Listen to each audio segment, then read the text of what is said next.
Ah là là, c'est triste de voir à quel point les gens sont en train de débattre sur ce combat. Et encore une fois, Lounès, qui fait des vidéos sur la chaîne New MMA, va venir vous donner la bonne prédiction, parce qu'à chaque fois qu'il y a des gros combats, de toute façon, vous pouvez aller voir n'importe quelle de mes prédictions. À chaque fois qu'il y a des gros combats, je me suis jamais trompé. Khamzat va l'éteindre. Va te faire enculer. Voilà, vous m'excuserez, mais va te faire enculer. Et les gens, ils sont en mode, ouah, il est trop intelligent, c'est Aizen, il avait tout prévu. Vous êtes con ou quoi? Il a rien prévu du tout. Toi, ça va t'enculer, toi. Non, j'en ai rien à faire. À la base, j'avais beaucoup de respect pour lui, hein. Ce mec, c'est un gay, frère. Mais il a les boules, tu vois, il est courageux. Donc, le mec qui avait prédit ça, qui avait prédit Makhachev JDM pendant que tout le monde pensait que JDM allait gagner, qui a prédit que Oliveira allait gagner pendant que tout le monde pensait que Holloway allait gagner. Quand il y a un autre combat, je vous le redis, hein, parce que chaque gros combat, à chaque fois, j'ai les bons. Je vous le redis, hein, Khamzat va gagner contre Strickland. Il n'y a pas de question à se poser. Non, mais ce mec, frérot, il commence à me taper sur les nerfs. En vrai, parfois, lui c'est trop bizarre. Parfois, je suis en mode, ah vas-y, lui, il me casse les couilles. Et parfois, je suis en mode, en vrai, ça va, c'est un bon. S'il vous plaît, mettez-moi des likes, mettez-moi des fleurs. Ça y est, frère.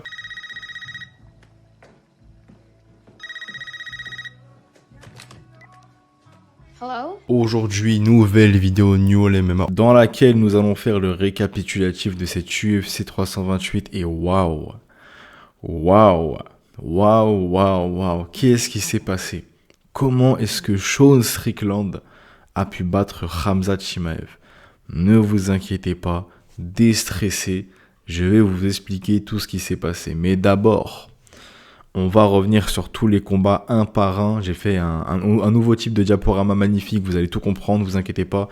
Juste avant, vous connaissez la musique, mais faites-le vraiment. Il y a beaucoup de gens qui regardent les vidéos sans être abonnés. Je ne vais pas mettre le pourcentage à l'écran, j'ai la flemme. Mais en tout cas, abonnez-vous, faites-le. Si vous n'êtes pas abonné, vous regardez les vidéos. Mettez un like tout de suite là et dans les commentaires, écrivez la lettre. Vas-y, pour ceux qui écoutent, écrivez F12. Voilà, comme ça, on va voir qui écoute et qui passe pas jusqu'à la fin direct et qui écoute l'intro. Bref, on commence avec le premier combat. Ma prédiction, c'était donc Baisangour Susurkaev par TKO premier round face à Jordan Santos. Et au final, on a pu voir que Jordan Santos a gagné les 2 premiers rounds sans trop de difficultés. À ce moment-là, je me disais, est-ce qu'on va avoir le droit à un underdog qui arrache un prospect dès le premier combat? Et au final, non, parce que Baisangour Susurkaev s'est souvenu qu'il s'entraînait avec Khamzat Chimaev et il a décidé d'emmener Jordan Santos au sol et de le soumettre. Je ne comprends pas pourquoi est-ce que Baisangour Susurkaev fait tout le temps cette erreur de se dire que, malgré le fait que je suis probablement l'un des meilleurs grappleurs de la division des poids moyens des middleweight, je vais striker. Frérot, tu t'entraînes avec Khamzat Chimaev, t'arrives à faire des mouvements compétitifs, on va dire, même si on a vu les footage, tu vois, des sparring. C'est pas ultra compétitif, mais t'arrives quand même à bien survivre face à Khamzat. Imagine ce que tu ferais au low level de l'UFC, aux gens qui sont pas ouf. Pourquoi est-ce que tu ne fais pas que des soumissions de premier round au lieu de jouer le striker alors que t'es pété en striking, frère? Bref, en tout cas, j'ai eu le bon combattant, donc mon score pour l'instant sur la carte, il est à 1 sur 1. On passe au prochain combat. Alors, je vous le dis, c'est la première et dernière fois que je vais être gentil avec un combattant français en le prenant, même s'il y a de très fortes chances qu'il perde. Moi, je me suis dit, William Gomis, il est pas bête. Il sait que Pat Sabatini, c'est un connard qui aime bien juste tenir contre la cage ou dormir sur toi au sol. Je me suis dit, il va travailler sa défense de lutte. Au final, on a eu un William Gomis qui a un niveau similaire à d'habitude. En gros, il sait striker, mais dès que ça va au sol, il n'y a plus rien. Plus jamais je fais confiance à William Gomis, plus jamais je fais confiance à un combattant français, à part si c'est BSD, Nassourdine, Cyril Gane ou Manon Fiorot. Ça y est, frère, quoi que Faresiam. Ça y est, frère, je veux être gentil, je suis là, je me dis, vas-y, il peut le faire et tout. Tout ça pour ça. Bon, après, honnêtement, c'est pas forcément de sa faute, tu vois. C'est vrai que William Gomis... En fait, le combat, c'était, pour ceux qui ont pas vu le combat, c'était littéralement William Gomis contre Pat Sabatini. C'était William Gomis qui était en train de l'éteindre en striking. Du coup, Pat Sabatini qui direct tentait un takedown. Sauf que vu que le frérot, il sait pas faire de takedown et que William Gomis, il sait défendre les takedowns, bah du coup, il fonçait sur la cage. Il était en clinch contre William Gomis pendant au moins 14 minutes 30 du fight qui a duré 15 minutes. Pendant au moins 14 minutes 30, c'était juste Sabatini sur la cage comme ça, en tenant William Gomis. C'était juste ça. C'était le pire combat de la carte, frère. Et c'est pas du tout de la faute de William Gomis. Je suis pas un mec qui aime bien William Gomis. Hein. Vous savez à quel point j'aime pas trop ce combattant, tu vois. Je le trouve vraiment ennuyant. Pour autant, là, je suis obligé de le défendre. Lui, il était divertissant à regarder, frère. Il a du très très bon striking. Il est en train de le tuer. Et Pat Sabatini, vas-y, vu qu'il sait pas se battre, il sait pas ce que c'est le striking, il sait que s'affaler sur toi. Bah, du coup, il s'est affalé sur lui, sur la cage. Et il a gagné le combat. Frère, juste virez-le de l'UFC, il sert à rien. Bref, du coup, je suis à 1 sur 2 sur la carte. Vous inquiétez pas, ça va remonter. Prochain combat. Roman Kopylov contre Marco Tullio. J'ai dit que Roman Kopylov allait gagner par décision et c'est exactement ce qui s'est passé. En réalité, il aurait très clairement pu gagner par TKO au 3e round. Malheureusement, il a parfait. Donc, ça me fait une prédiction parfaite. Je suis actuellement à 2 sur 3. Me demandez pas pourquoi j'ai mis en anglais. C'est plus facile pour les vidéos en anglais. Donc, voilà. Une prédiction parfaite. J'ai envie de te dire, je pense que tout le monde avait mis cette prédiction. C'était un combat très facile. Je sais pas pourquoi ils ont mis Marco Tullio en favori alors qu'il est rincé, frère. Mais bref. Un combat qui était assez cool à regarder, franchement, le premier combat flyweight sur lequel j'ai pas fait de prédiction, il était incroyable. Ce combat Susurkaev contre Santos, il était très cool. Il y a que ce combat qui puait la merde et ce combat il était vraiment très cool. La carte était vraiment très très bien. Il y avait quasiment que des bêtes de combat. Du coup là je suis à 2 sur 3. Prochain combat. Jim Miller contre Jared Gordon. Alors là, je me suis dit, comme je l'avais dit, soit Jim Miller arrive à faire une soumission assez rapidement, soit Jared Gordon va l'arracher en décision. Je me suis dit, bon, Jim Miller à son âge, je pense pas que contre Jared Gordon, il va nous faire une soumission de premier round. C'est exactement ce que j'ai dit en plus, je crois, dans la vidéo prédiction. Du coup, j'ai dit, c'est pour ça que je vais dire Jared Gordon par décision. Et comme par hasard, il faut que c'est quand Lounès dit que tu vas pas faire de soumission premier round, que Jim Miller nous lâche une guillotine au premier round contre Jared Gordon. Bah du coup je suis à 2 sur 4 sur la carte, ça part très très mal pour l'instant, je suis à 50%, ça pue la merde, mais vous inquiétez pas, on va évidemment se rattraper. Prochain combat, Grant Dawson, je sais pas comment on dit son blase de con là, contre Mateusz Rebecki.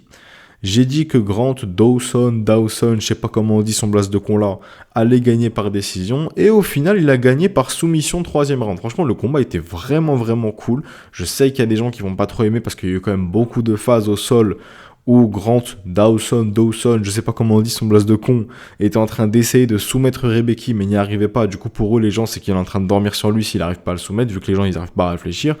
Mais le combat était vraiment cool, et surtout, il a trouvé la soumission à la fin. Je sais pas comment est-ce qu'il a réussi à le soumettre, sachant que il a vraiment fait un rear naked choke, tu vois, il a fait un étranglement arrière qui était vraiment pourri. Genre, il avait à peine la moitié, pour autant, il a réussi à le faire taper. Je sais pas trop ce qui s'est passé. Mais en tout cas, je suis à 3 sur 5 sur la carte. On commence à se rattraper. Prochain combat. Je sais que vous attendez tous que je parle de Khamzat Chimaev et de Sean Strickland, mais je vais attendre la fin. C'est à la fin que je vais assumer mes responsabilités. Bref, on passe à Joel Alvarez contre Yaroslav Amosov. Je pensais que Yaroslav Amosov allait le soumettre au 2e round. Et c'est exactement ce qui s'est passé. Et pour être honnête, je n'ai pas du tout vu le premier round du combat parce que j'étais littéralement en train de faire mes besoins. Voilà, j'étais en train de chier, frérot, j'ai pas regardé le combat. Et genre, je reviens, je regarde parce que je prends pas mon téléphone dans les toilettes personnellement, je suis pas le genre de mec qui est là, le combat, non frérot, j'ai besoin de faire mes besoins, je vais faire mes besoins, après je reviens. Et je suis revenu, j'ai vu que le début du 2e round. Et genre juste, et il l'a pris, il l'a soulevé, mais comme un putain de strongman, il l'a foutu au sol, mais le bruit que ça a fait, frérot, j'ai l'impression, comme si je mettais une grosse tarte sur le crâne à quelqu'un, et il lui a fait un étranglement, je sais plus si c'était un étranglement arrière ou un anaconda, j'ai oublié, mais en tout cas, belle soumission au 2e round, encore une prédiction parfaite pour moi, on est à 4 sur 6 sur la carte. Cette fois, j'ai pas mis de bonus en mode prédiction parfaite égale plus nanana point, prédiction parfaite égale rien du tout, juste voilà, c'est un petit trophée entre guillemets, prédiction parfaite, mais c'est juste pour pour qu'on voit quelles prédictions sont parfaites et quelles sont approximatives. Mais bref, je suis à 4 sur 6 sur la carte, on commence à se rattraper. Prochain combat. Ateba Gauthier contre Ozzy Diaz. J'ai dit que Ateba Gauthier allait gagner par TKO au premier round. C'est exactement ce qui s'est passé. Voilà, encore une prédiction parfaite. Je suis à 5 sur 7. Est-ce qu'il y a une seule personne qui pensait... Ah non, c'est 2e round. What? C'est 2e round. Alors, peut-être qu'ils se sont trompés parce que de ce que je me souviens, c'est vraiment premier round, il l'a éteint. Je sais pas. Peut-être que je me suis trompé alors. Attends, mais non, c'était au premier round. Je me souviens plus. Ah non, c'était au 2e round, effectivement, c'était au 2e round. Bah, c'était pas une prédiction parfaite, alors faites comme si vous avez pas vu. Mais non, c'était au 2e round, je me souviens, en fait, je me souviens maintenant de Ozzy Diaz dans son corner, tu vois, son coach qui est en train de lui dire, ouais, c'est bien ce que tu fais. Mais oui, en vrai, qui est choqué que Ateba Gauthier, a gagné par KO-TKO au premier et 2e round? Personne. Donc je pense qu'on avait tous pris ça comme prédiction. Donc voilà, je suis à 5 sur 7. Enlevez le fait que c'est une prédiction parfaite, c'est juste une prédiction bonne. Mais bref, prochain combat. Bobby Green contre Jeremy Stevens. D'ailleurs, il a envie qu'on l'appelle King Green. Tiens, prends ce gros doigt dans ton cul. Qu'est-ce que je vais t'appeler King? Bref, Bobby Green par décision, c'est ce que j'ai mis. Au final, Bobby Green qui étrangle Jeremy Stevens dès le premier round. Et il me semble que là, quand même, ça a l'air de faire une petite win streak pour King Green. Hein. Enfin, Bobby Green, hein, j'ai l'impression que ça fait quand même 3-4 fois, 5 fois d'affilée qu'il est en train de gagner. Je dirais plus 3-4 fois. Je serais pas choqué que ça lui donne un combattant qui est classé. Hein. Je serais pas choqué que l'UFC, tellement ils aiment pas Faresiam, ils font un Faresiam contre Bobby Green et ils sont obligés de prendre Faresiam et Faresiam qui va lui ouvrir le crâne en deux pour enfin qu'il donne un bon combat à Faresiam, je sais pas. Mais je dis pas du tout ça parce que je suis franco-algérien, c'est juste parce que frère, Faresiam il est là, il est top 15 frère. Il peut littéralement rentrer dans le top 7-6 de la division vu le niveau de la division maintenant c'est pas Deep Pimblet, il est top 6. Crois-moi que Faresiam il monte facilement au top 6. Et pour autant, on lui donne des randoms de Tom Nolan, frère. Mais bref, parenthèse Faresiam terminée, force à lui. Mon score, il est à 6-8 sur la carte. Ça commence à devenir très bien. Bon, je pensais pas qu'il allait le soumettre. Je pensais vraiment que ça allait aller à la décision. Mais est-ce qu'on est déçu que ce combat de merde a été rapide ? Non. D'ailleurs, je dis combat de merde, mais en soi, c'est en termes de niveau, c'est un combat de merde, mais en soi, le combat était incroyable. Même ce combat était incroyable. Ce combat aussi. Genre, tous les combats étaient trop bien, frère. Cette carte était vraiment incroyable. Prochain combat. On passe de combat incroyable à combat Sean Brady contre Sean Brady, comme je l'avais écrit dans ma prédiction comme un teubé, mais Sean Brady contre Joaquin Buckley. Je pensais que Sean Brady allait enfin nous lâcher une soumission deuxième round. Je sais pas pourquoi. À chaque fois que je vois un combat de Sean Brady, ma prédiction c'est toujours Sean Brady par soumission deuxième round. Et à chaque fois au final ça passe par décision. Ou sinon il va faire une soumission troisième round. Mais bref, Sean Brady qui fait une décision unanime contre Joaquin Buckley. Et qui a enfin décidé d'écouter mes conseils. Parce que je suis sûr que c'est grâce à moi qu'il a fait ça. De juste take down son adversaire le plus rapidement possible. Et de le garder au sol. C'est littéralement à chaque fois qu'il y a une vidéo prédiction où il y a eu Sean Brady, vous pouvez aller vérifier, à chaque fois le game plan que je dis c'est il a juste à l'emmener au sol et c'est fini. Et contre Michael Morales, malheureusement il a trop pris son temps, hop, il s'est fait TKO. Contre Joaquin Buckley, il a écouté le GOAT Lunes et du coup il a... Non, enfin je sais très bien qu'il a pas vu mes vidéos, commencez pas à mettre des commentaires en mode mais tu parles français, il comprend pas les gars, je suis pas con. Mais pour une fois il a écouté mes conseils, il a emmené directement Joaquin Buckley au sol et même si le combat était à chier, pour ceux qui regardent uniquement pour le divertissement, pour ceux qui aiment bien regarder, même en termes d'entraînement, tu vois, pour apprendre des choses, la domination qu'il lui a faite, frère, c'était incroyable. C'était vraiment trop stylé à voir. Bon, par contre, le truc que je lui reproche, c'est vraiment le fait que, au lieu de faire du vrai ground and pound à la Khabib, il lui a fait ça. Comme un petit bébé cadom, frère. Il a fait des toutes petites tapettes comme ça. C'est quoi ? Je sais pas si le but c'était de l'humilier parce que apparemment, de ce qu'on m'a dit, les deux ne s'aiment pas. Je sais pas pourquoi. Mais je sais pas si le but de faire les petits poc, c'était pour l'humilier ou si c'était vraiment pour lui, ça c'était du ground and pound. Mais frérot, tu mets ça, même mes petits cousins, frérot, ils ont pas mal. Donc je vois pas le but de la démarche. Mais bref, en tout cas, la démarche, elle fait que je suis à 7-9. Donc là, je commence à être un très très bon score sur la carte. Voyons voir le prochain combat. Je sais qu'il y a des gens, ils vont me reprocher ce combat parce que comme je l'ai dit, Alexander Volkov pour moi n'a pas le niveau top 2. Pour moi, il a le niveau top 4. Et je pense que Waldo Cortés Acosta va montrer à tout le monde qu'est-ce que c'est que le vrai niveau top 2 dans la division. En réalité, le combat, c'est vraiment 50-50. Il y a des gens qui disent que Acosta a gagné. Il y a des gens qui disent que Volkov a gagné. Tu vois, il y a plus de gens qui disent que Acosta a gagné que des gens qui disent que Volkov a gagné. Et honnêtement, même si j'ai dit que Waldo Cortés Acosta allait gagner par TKO au 3e round, même s'il y a genre 70% de gens qui disent que c'est un vol et que Acosta a gagné, je vais être honnête, hein, je fais partie des 30% qui, même si j'aime pas forcément Volkov et j'étais pour Acosta, Volkov a clairement gagné le combat. Oui, il a fait 0 dégâts. Oui, il a rien fait du tout pendant le combat. Mais le seul truc qu'il a fait, et qu'il a très bien fait, c'est spammer les leg kicks. Le mec fait 2m13, il a juste spammé les low kicks, ça faisait 0 dégâts, mais au final, il a fait clairement plus de coups que Acosta. Parce que le problème, c'est que Acosta, il mettait très peu de coups, mais les seuls coups qu'il mettait, ça faisait masse dégâts à Volkov. À chaque fois, Volkov, il était en galère. Mais Volkov, il a spammé les leg kicks pendant tout le combat. On a bien pu voir à la fin du combat que la jambe d'Acosta, elle était en galère. Et il a même réussi à un moment à mettre une belle patate à Acosta qui l'a sonné. Donc, même si j'aurais aimé que les juges donnent la décision à Acosta, parce que voilà, je trouve que c'est clairement pas mérité de juste, bah voilà, je fais 2 mètres, du coup, j'ai juste à spammer les kicks, alors qu'en réalité, je pue la merde. Tu vois, il a juste eu à spammer les kicks, et dès que ça commençait à faire de la boxe, frérot, il se faisait éteindre par Acosta. Mais bon, c'est le jeu, frérot, il fait 2m13, il a un avantage génétique, il va pas faire le mec en mode, bon, bah, je l'utilise pas, tu vois. Il a eu raison, il a gardé la distance, il a fui tout le combat, c'était le meilleur game plan pour lui. Mais, en termes de mérite, oui, clairement, c'est Acosta qui a gagné, parce que Volkov, en soi, s'il ferait pas 2m13 et qu'il aurait une taille normale, là, il serait fait un KO au premier round. Mais, bah, il a raison de jouer de ses avantages génétiques. Donc, écoute, Volkov a gagné le combat, même si en réalité, celui qui a gagné, ce serait plus Acosta. Mais bon, Volkov a usé de ses atouts génétiques et il en a raison. Donc, officiellement, il a gagné le combat. Bravo à lui. Malheureusement, je suis à 7-10 sur la carte. Voilà, bon, je m'y attendais à ce que Volkov gagne le combat de cette manière. Mais je pensais quand même qu'Acosta avait de belles chances de gagner par TKO. Il a failli le faire à la fin. J'espérais revoir Derrick Lewis contre Volkov. Malheureusement, ça ne s'est pas passé. Prochain combat. Oh, ce combat, frère.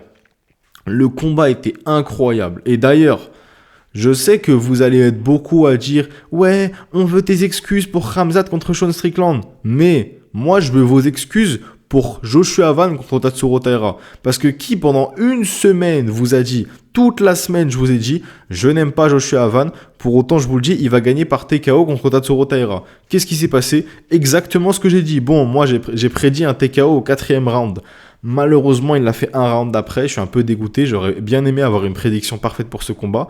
Mais bon, TKO, c'est ce que j'avais dit. Joshua Van, c'est ce que j'avais dit. La seule chose qui me manque, c'est le round. Pendant que vous tous, j'ai pas vu un seul mec dans les commentaires dire « Ouais, je suis d'accord, Joshua Van, il va gagner. » Tous, dès que je disais Joshua Van, « Mais non, Tatsuro Taira va le soumettre. Mais non, Tatsuro Taira va l'arracher. » Qu'est-ce que je vous avais dit? Je n'aime pas Joshua Van. Pour autant, c'est la seule défense de titre qu'il peut faire. C'est pour ça que l'UFC lui a donné Tatsuro Taira, parce que c'est un combat facile. Frère, Tatsuro Taira, je vous ai dit, il a un sol ok, c'est tout. C'est pas en mode il a un très bon sol, c'est juste qu'il a un sol qui est ok. Et un sol qui est ok, ça ne suffit pas à soumettre un Joshua Van. Ça aurait été Pantoja, il aurait déjà soumis Joshua Van. Sauf que là, c'est pas Pantoja, c'est Tatsuro Taira. Et je vous l'ai dit pendant une semaine. Pendant une semaine, ça m'a dit, tu verras bien. Qu'est-ce que tu racontes? Tatsuro Taira va le soumettre. Au final, c'est quasiment exactement la prédiction que j'ai dit. Donc moi, j'exige vos excuses. Vous voulez mes excuses pour Sean Strickland contre Khamzat qui arrive juste après, vous les aurez pas. Donc si vous vous excusez pour Joshua Van contre Taira, peut-être que je m'excuserai pour Sean Strickland contre Khamzat. Mais bref, en tout cas, ce combat, une prédiction quasiment parfaite. Mais bref, au-delà de, voilà, on rigole, le combat était incroyable, clairement le meilleur combat de la carte, et pour moi, le meilleur combat de l'année. Parce que même si, voilà, Josh O'Keefe contre Curtis Blade, c'était incroyable, même si Paddy Pimblett contre Justin Gaethje, c'était incroyable, pour moi, ce combat était le combat de l'année actuellement, parce que le niveau qu'il y a eu dans ce combat, tu vois Josh O'Keefe contre Curtis Blades, c'était un combat masterclass à regarder, mais c'était pas du haut niveau, tu vois, c'était juste une bagarre de bar. Alors que là, Joshua Van contre Tatsuro Taira, c'était du très très haut niveau en flyweight, ultra rapide et ultra efficace. Et qu'est-ce que le combat était incroyable. Est-ce que maintenant j'aime Joshua Van? Non, parce que même lui, il a commencé. À la fin, quand ça lui a dit, bon, ton prochain combat, c'est très probablement le rematch contre Pantoja, il a dit, ouais, si tu veux, on peut le refaire. Zarma, en mode, le premier combat, il a mis un KO. Tu sais, frérot, tu t'as gagné la ceinture par accident, genre, doucement. C'est pas une défense, ce que t'as fait. C'est un number one contender fight, là. Là, pour moi, là, le combat qu'ils viennent de faire, c'est littéralement number 3 contender fight. C'est numéro 3 contender fight, c'est qui est le meilleur troisième flyweight. Parce qu'en premier, il y a Pantoja. Et en deuxième, il y a Manel Capé. Voilà. Et encore, je pense que Horiguchi bat les deux aussi. Mais bref, en gros, là, c'est qui est le meilleur quatrième flyweight du monde. Mais le combat était quand même incroyable. Donc bref, je suis à 8-11 sur la carte. Bravo aux deux. Merci de nous avoir donné ce combat de ouf. Bref, prochain combat.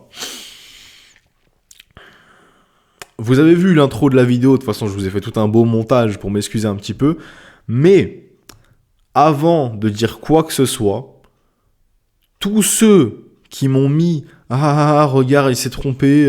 Bah alors, Sean Strickland, il avait aucune chance, nanana. » Je suis prêt à jurer qu'il n'y en a aucun d'entre vous qui a dit que Sean Strickland allait gagner. Vous étiez tous d'accord avec moi quand j'ai dit Khamzat Chimaev. Et s'il y en a un seul qui a la preuve de son commentaire sous une de mes vidéos qui date de avant le combat, qui dit tu vas voir Sean Strickland va gagner, ok, là je veux bien que tu me le montres et on verra. Mais il n'y a personne, parce que vous avez tous dit Khamzat Chimaev. Sauf que vu que vous ne faites pas de vidéo, vu que vous n'avez pas à assumer vos prédictions derrière, c'est facile de parler derrière un écran et de dire « Ah, regarde, celui qui assume ses propos en public, il s'est trompé. » Oui, mais vous, c'est simple de supprimer un commentaire, ou c'est simple de juste modifier son commentaire en disant « Ah, mais moi, j'avais dit Sean Strickland, hein. » Ou de juste dire à la fin « Ah, regarde, il s'est trompé. » Sauf que moi, j'assume mes paroles. Moi, j'ai fait une prédiction, tout le monde l'a vu. Elle s'est avérée fausse. Première fois de l'histoire de New All MMA où je me trompe sur un gros combat.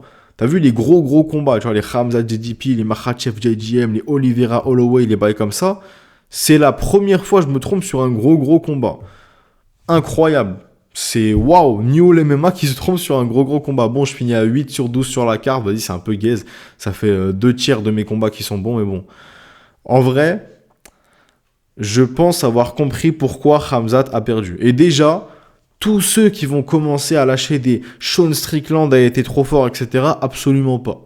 Sean Strickland a fait du Sean Strickland. Son style n'a absolument pas changé. La seule chose qui a changé, et je pense que tout le monde l'a remarqué, c'est l'activité de Khamzat dans la cage. C'est le cardio de Khamzat dans la cage. Et je vais vous expliquer pourquoi, parce que j'ai la réponse. Khalil Rountree Jr. Putain, son blase, lui, c'est miskin. À chaque fois qu'il passe dans la chaîne, il se prend une baffe pour aucune raison. Mais bref, Khalil Rountree Jr., qui était dans le camp de Khamzat, a dit, avant le combat, que Khamzat devait à la base combattre contre Jiri Prochazka pour la ceinture vacante des light heavyweight. Ce qui fait que pendant son camp, il était en train de gagner du poids.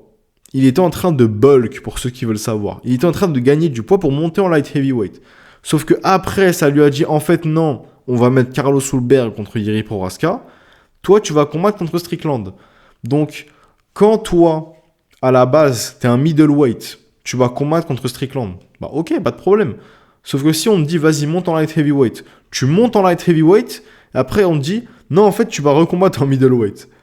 Bah, comme on a pu le voir durant les photos, Khamzat a carrément raté le poids. Hein. Ne me faites pas croire qu'il a réussi le poids alors que le truc était même pas encore fini, frérot. Il a dit 185, ouais, mon cul, oui. Oui, 185, frérot. Le truc avait même pas encore. Il était à peine monté sur la balance. Son deuxième pied était en train de se mettre sur la balance. 185, yeah, he make weight. Allez, mon cul aussi. C'est quoi? C'est une cuisse de poulet aussi, ma cuisse droite? Bref, donc Khamzat n'a même pas fait le poids, frère. Il était clairement pas au poids. Il n'a clairement pas combattu dans sa division. Et sa weight cut l'a absolument fumé.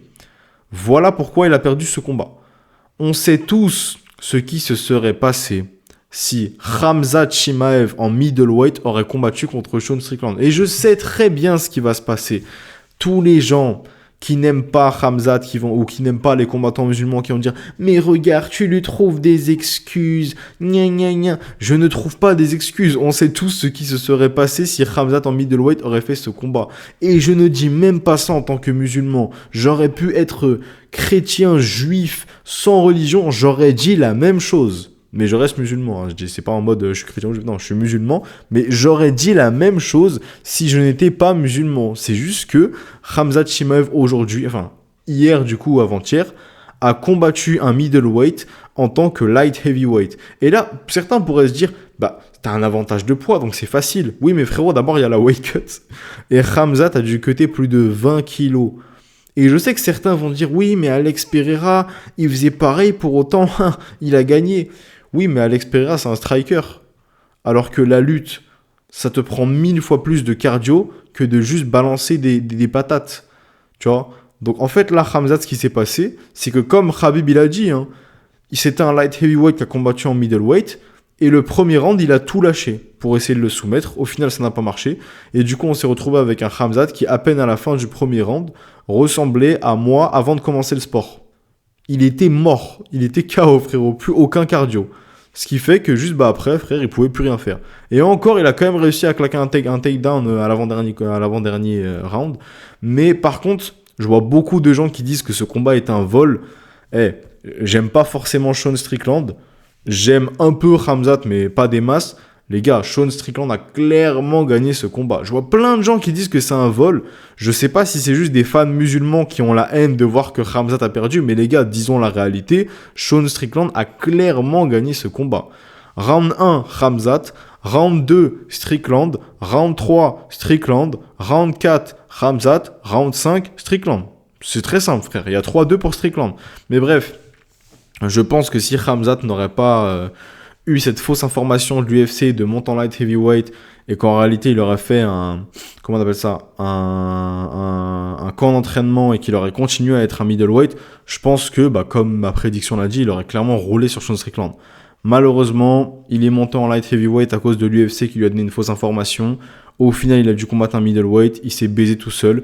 Mais est-ce que ça veut dire que ça l'excuse et que voilà, du coup, on fait comme s'il n'avait pas perdu le combat? Absolument pas, frérot. T'as fait l'erreur de croire l'UFC sur parole et de monter direct en light heavyweight, alors qu'après, on t'a booké contre un middleweight. On ne peut jamais être sûr des informations. Et je pense que la leçon qu'on doit en tirer de ce combat, c'est le fait que on ne peut jamais être sûr d'une information que l'UFC nous donne. Tu vois, l'UFC lui a dit, frérot, monte en light heavyweight, t'inquiète, tu vas combattre contre Prochaska pour la ceinture. Au final, hop, en fait, non, on met Hulberg, va combattre contre Sean Strickland avec 20 kilos à cutter. Frérot. Donc oui, Khamzat Chimaev a clairement perdu ce combat, ce n'est pas un vol. Est-ce qu'il aurait perdu ce combat si ça aurait été un middleweight à ce moment-là? Honnêtement, je ne pense pas, et je pense que il suffit d'être rationnel, frère. S'il serait pas KO comme il a été là, parce que voilà, rien qu'à la pesée, on voit clairement à la pesée à son corps qu'il ne fait pas 185. Il ne fait pas 185 lbs pounds, t'appelles ça comme tu veux, lors de la pesée. Il ne faisait pas 83 kilos. C'est des menteurs, ni 84. Hein. C'est 83 ou 84, je sais plus. Mais il ne faisait pas le poids middleweight lors de la pesée. Ça se voyait qu'il était à au moins 90 kilos lors de la pesée, frère. Je sais pas, mais en tout cas, je pense qu'il s'est vraiment tué lors de la pesée. Et que du coup, il est arrivé au combat avec absolument aucun cardio. Et je pense qu'on l'a tous vu. Maintenant, je vois qu'il veut essayer de faire le rematch. Tu ne mérites pas de rematch. Je veux bien que, voilà, il veut faire le rematch parce qu'il n'a pas fait le combat dans les meilleures conditions. Frérot, des combattants qui font les combats dans des mauvaises conditions, il y en a plein. Alors oui, vu qu'il y a plein de gens qui disent que c'est un vol, on pourrait dire rematch, mais je pense que n'importe quelle personne qui regarde le combat honnêtement, il n'y a aucun vol, frère. Sean Strickland a clairement gagné, donc je vois pas pourquoi est-ce que les gens veulent faire un rematch. Mais bon, moi, s'il y a un rematch, ça m'intéresse. Parce que s'il y a un rematch, je pense que Khamzat Chimaev va s'y prendre clairement différemment dans sa préparation. Et il ne va pas être un light heavyweight qui combat un middleweight. S'il fait le rematch, je pense que littéralement, il va essayer de perdre du poids pour redevenir un middleweight. Et là, il va revenir et on va pas voir Khamzat Flemarev, on va voir Khamzat Chimaev. Et du coup, là, il va arracher son Sean Strickland. Et je pense que s'ils font le rematch, je pense que l'UFC le mettra encore plus favori. Parce que du coup, là, ils vont savoir que ce sera pas Khamzat en light heavyweight qui va combattre, c'est le Khamzat middleweight, le Khamzat rapide qui a du cardio. Donc, honnêtement, même s'il ne mérite pas le rematch, soyons clairs, c'est pas du tout un vol, hein, le combat est clairement pour Strickland. J'aimerais quand même voir le rematch, parce qu'au moins ça permettra aux gens de comprendre que Khamzat aurait clairement gagné ce combat, parce que là je vois trop de gens, surtout les fans, en vrai un peu des fans français, mais surtout les fans États-Unis, là, USA mes couilles, qui sont là en mode...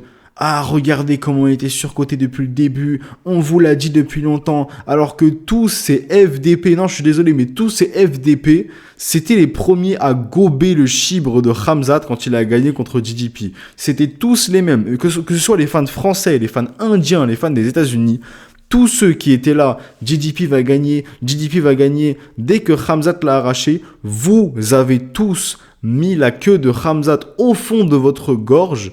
Et là, dès qu'il a perdu contre Sean Strickland, vous étiez tous d'accord pour dire que Khamzat allait l'arracher. Oui, vous étiez tous d'accord. Il n'y en a pas un seul qui était pour Strickland. Vous étiez tous pour Khamzat Chimaev. Vous avez tous dit Khamzat va gagner, même si vous étiez pour Sean Strickland. Et dès que Sean a gagné, tout le monde qui retourne sa veste instantanément et qui fait genre « Je vous l'avais dit depuis longtemps !» Bande de gros suceurs de chibre. Non, je suis désolé, ça c'est tellement une vérité, frère. Tous les gens qui étaient pour Sean Strickland savaient très bien que Khamzat allait gagner, mais dès que Sean a gagné, je vous l'avais dit, t'avais rien dit, frérot. Au fond de ton cœur, il y avait écrit Chimaev en noir et blanc, frérot. Tu savais très bien qu'il allait gagner. Mais bref, en tout cas, Ah oui, attends, un truc qu'il faut dire. Alors là, un truc qu'il faut dire, et ça, je suis désolé, on est obligé de tous se plaindre. J'allais couper la vidéo, mais là, c'est quoi ce check là au début du combat là? C'est 2 checks en plus. Il faut m'expliquer. Donc là, tu vas me dire que la plus grosse rivalité de l'histoire de l'UFC en termes d'insultes, hein, là c'était clairement au-dessus de Conor Khabib, hein. Ça parlait de religion, ça parlait de famille, ça parlait de pays, ça parlait de tout. Tu vois, même si c'était similaire Khabib Conor en termes d'insultes, là ça parlait clairement de religion, de famille, c'était vraiment encore pire, tu vois, alors que encore Conor, quand c'était la religion, il se calmait un peu, tu vois. C'est juste la famille, mais il allait pas non plus parler de la religion. Là, Sean Strickland qui insultait littéralement les musulmans, qui littéralement était un gros raciste, bon, même s'il s'est expliqué, il a dit que c'était pour vendre le fight et tout, donc pas de problème, tu vois. Mais, genre, enfin, pas de problème. Attendez, attendez. Pas de problème. Actuellement, j'ai aucun problème contre lui, entre guillemets, mais c'est un gros problème de faire ça pour promouvoir le combat. Ne me faites pas dire ce que j'ai pas dit. Mais en mode, là, je ne déteste pas Strickland maintenant, tu vois. J'ai compris que c'était juste pour vendre le combat. C'est juste un trou de balle qui vend les combats d'une manière très mauvaise, mais j'ai rien contre lui personnellement, quoi. Mais bref, c'est quoi ces checks au début du combat, là? Donc là, tu vas me dire que les deux, ça se déteste depuis des semaines, des mois, des années. Ça s'insulte la famille, ça s'insulte tout, la religion, le pays, la manière de penser, tout. Et dès que ça commence le combat, t'as littéralement 27 milliards de sécurité dans la cage. Et après, ouais, allez, let's go. J'ai raté un truc, c'est quoi ça? Comment ça, allez, let's go? Comment ça, we gonna do the man dance?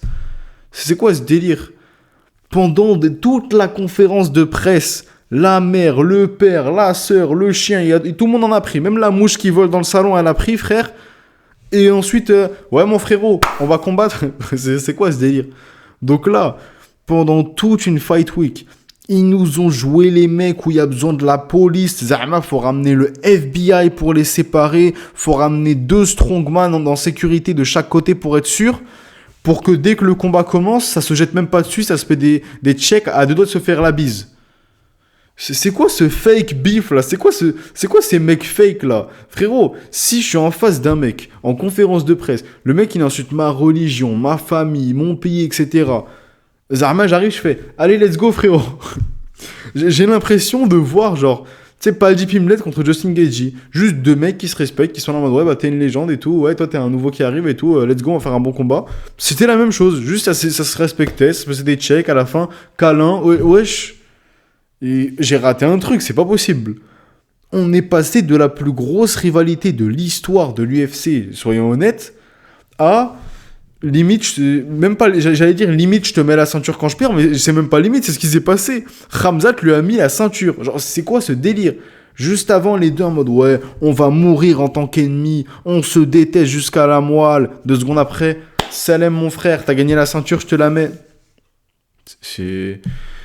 Bref, je vais trop parler, sinon ça va être très long. Je suis au final à 8-12 sur la carte. Bon, c'est pas exceptionnel, hein. D'habitude on est habitué à mieux. Mais prochaine carte, UFC 329, vous inquiétez pas, on va se rattraper. Quoique non, il y aura des Fight Night entre temps, je pense. Est-ce qu'il y a une seule bonne Fight Night entre temps? Je sais même pas, je crois qu'il y a que des Apex de merde. Mais bref, on verra bien.